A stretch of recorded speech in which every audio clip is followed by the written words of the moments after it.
También, estimadísima Lina, si esta perspectiva de que las derechas y las ultraderechas ocupen espacios de representación pueda significar un riesgo en términos de composición del Congreso, pero sobre todo un riesgo en términos de bloqueo de políticas públicas en beneficio de todos, en beneficio de las colectividades, en beneficio de las minorías. ¿Qué tan riesgoso es que el apoyo a Verástegui, el apoyo de los sectores ultraderechistas a Xóchitl Gálvez, pues coloque en el Congreso a figuras que sean perniciosas para los avances sociales? Mira, el tema de las políticas públicas es lo menos, ¿no? Es importante, yo veo ahí a la gente que dice hay que ver qué está pasando en América Latina, pero hay que haberlo visto desde hace años, porque esto ya lleva al menos 20 años de estos gobiernos progresistas que ya han sacado lecciones sobre esto, que ya les ha ido mal, que ya han tenido golpes de Estado. Y cuando digo que es lo de menos es que no voten a favor de los programas sociales, lo de menos es, y aún con las implicaciones que eso tiene, que no voten por una reforma energética, que busquen desmantelar el Estado.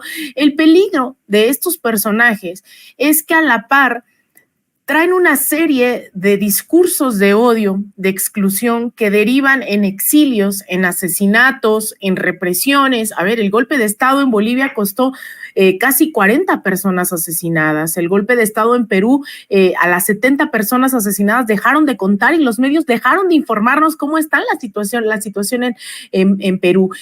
Cuando vino Jair Bolsonaro, empezaron a agredir a las comunidades afrobrasileñas, a organizaciones de izquierda como el Movimiento de los Trabajadores Sin Tierra, que incluso hace 2 días asesinaron a 2 personas y dirán, bueno, ya es mandato de Lula.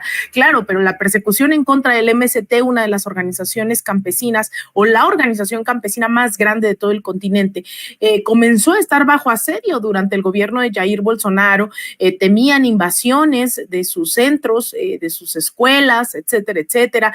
Es decir, el terror que se mide, y por eso me sorprende, porque hay gente que apoya a Donald Trump en Estados Unidos, cuando ya sabemos lo que implicó eso. Implicó no solamente acoso, o sea, lo de menos era, a mí me tocaba hacer, por ejemplo, pases enfrente de la Casa Blanca y pasaban y me decían como go back home, Biner, ¿no? O sea, como vete a tu casa, frijolera. O sea, eso era lo de menos.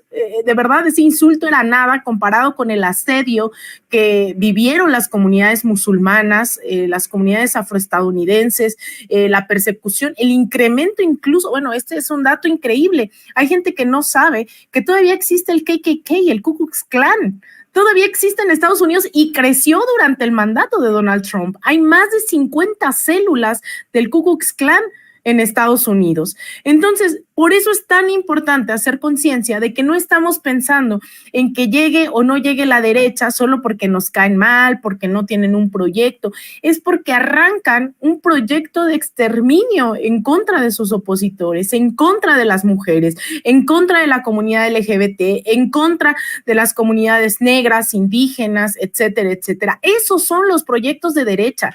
No es un tema de ganar o no en las urnas, es un tema de disputar por la vida. Así que yo creo que por eso hay que seguir insistiendo, en que hay que seguir convenciendo a la gente de mirar a la izquierda, e incluso yo lo he dicho aquí, yo me asumo abiertamente socialista. Yo creo que tenemos que seguir profundizando lo que actualmente hay el día de hoy. Qué bueno que ya hay programas sociales para 4 de cada 5 hogares. Qué bueno que se han beneficiado miles de pescadores, miles de campesinos con el programa Sembrando Vida, con los fertilizantes, madres trabajadoras. Es decir, hay N cantidad de programas sociales que hay que seguir defendiendo como derechos constitucionales, que haya becas, ¿no? Todo eso hay que seguirlo informando. Pero todavía hay muchos oligarcas en el país que gracias al desmantelamiento del Estado mexicano se siguen beneficiando y se siguen haciendo ricos sin mover un dedo y explotando a las y los mexicanos. Ese es el caso de Salinas Pliego, de Carlos Slim, de Balleres, de Aramburo Zavala, de todos estos personajes que sin mover un dedo ganan millones al día. Esto no puede seguir siendo así. Necesitamos una reforma tributaria que el presidente López Obrador no quiso impulsar. Decía, bueno, vamos primero a cobrarles impuestos y aún así no es suficiente. Yo creo que los que ganan más tienen que pagar más, y por eso las actitudes de nefastos como Ricardo Salinas Pliego que hoy están empecinados en que hay un gobiernícola que le roba su dinero. Lo que no dice es que él le roba el dinero y la fuerza de trabajo a millones de mexicanos, porque los pone a trabajar, ¿no? Que esa es la lógica de este sistema en el que vivimos, que tú trabajas 8 horas, pero tu sueldo lo sacas en 4 horas.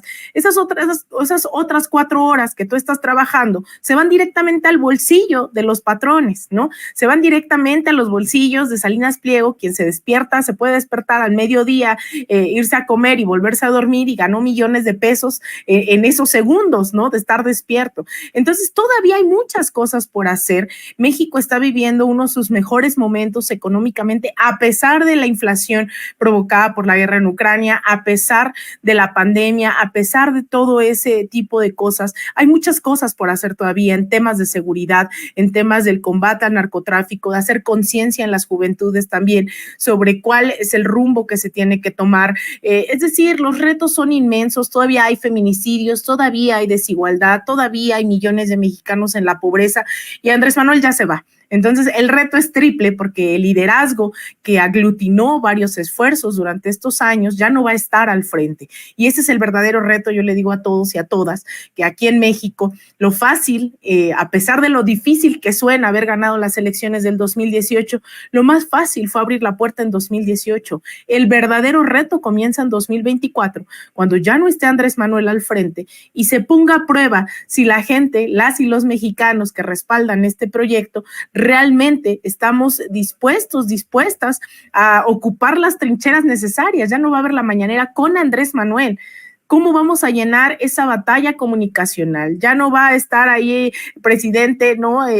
Con el látigo viendo si ya se construyó la infraestructura o no, cómo va a haber esos ejercicios de supervisión, etcétera, etcétera. Entonces, yo creo que por ahí va la reflexión más allá de la derecha, que en cualquier momento puede crecer como la espuma, se los digo porque me ha tocado verlo en persona en varios países en América Latina.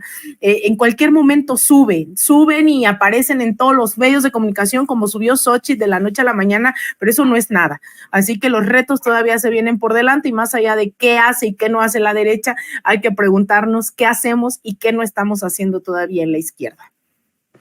Esto es algo verdaderamente muy, muy, muy importante y muy